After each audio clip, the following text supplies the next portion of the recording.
என் சொல் கேளீர் நேயர்களுக்கு வணக்கம். இன்னைக்கு தமிழர்கள் எல்லாருமே பெருமைப்படக்கூடிய அளவுக்கு ஒரு விஷயம் இருக்குங்க. அது மட்டும் இல்லைங்க, இந்தியர்கள் எல்லாருமே பெருமைப்படக்கூடிய ஒரு விஷயம்ங்க. அப்படி என்ன ஒரு பெருமை? வேற ஒன்றும் இல்லை, நம்ம இசைஞானி இளையராஜா ஐயா அவருடைய சிம்பனி. இன்னைக்கு அந்த நிகழ்வு தான் நம்மளை எல்லாமே பெருமைப்படுற அளவுக்கு உயர்த்தி இருக்கிறது.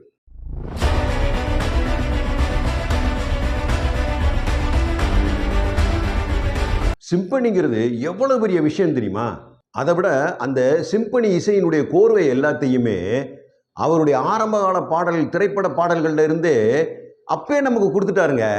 இது எவ்வளவு பெரிய பெருமை பார்த்தீங்களா?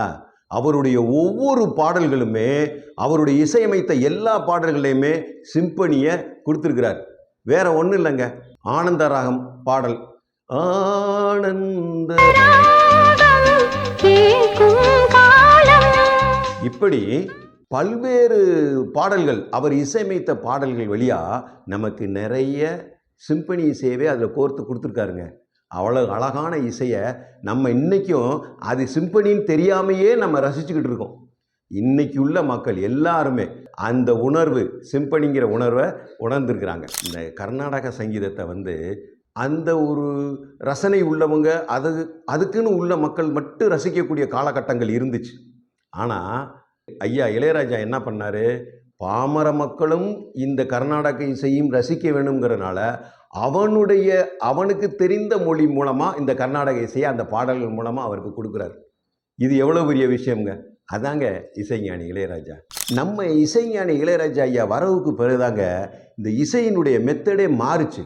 நிறைய இசைக்கருவிகளுங்க, வயலின், கிட்டாரு, பேஸ் கிட்டாரு, வயலோ, இப்படி ஏகப்பட்ட இசைக்கருவிகளை வச்சு அப்படியே எல்லாரையுமே அந்த இசை கடல்ல மூழ்க வச்சுட்டாருங்க நம்ம இசைஞானி இளையராஜா.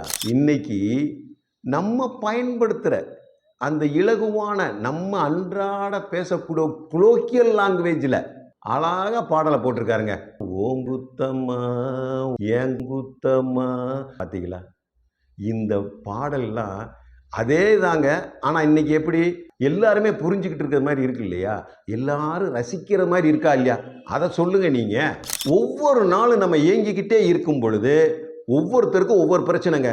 ஒருத்தருக்கு வேலைப்பளு, ஒரு சிலருக்கு காதல், ஒரு சிலருக்கு வெற்றி, ஒரு சிலருக்கு தோல்வி, ஒரு சிலருக்கு மகிழ்ச்சியான சூழல், ஒரு சிலருக்கு மிக துன்பகரமான சூழ்நிலை. இப்படி எல்லாரும் போய்கிட்டு இருக்கும் பொழுது இடையிடையே ஐயா இளையராஜா இசையை கேட்கும் பொழுது இதயத்துக்கு இதமாக இருக்குது, பார்த்தீங்களா? அதனால தாங்க இசைஞானி இளையராஜா ஐயா இசைஞானி மட்டும் இல்லை, இசை சித்தருங்க. ஆமாங்க, ஆமாம். எப்படின்னு பார்க்குறீங்களா? இசைஞானி இளையராஜா உண்மையிலேயே இசை சித்தர். இசைஞானி இளையராஜா ஐயாவுடைய புது வடிவ இசையை கேட்கறதுக்கு காத்துக்கிட்டு இருப்போம். நன்றி.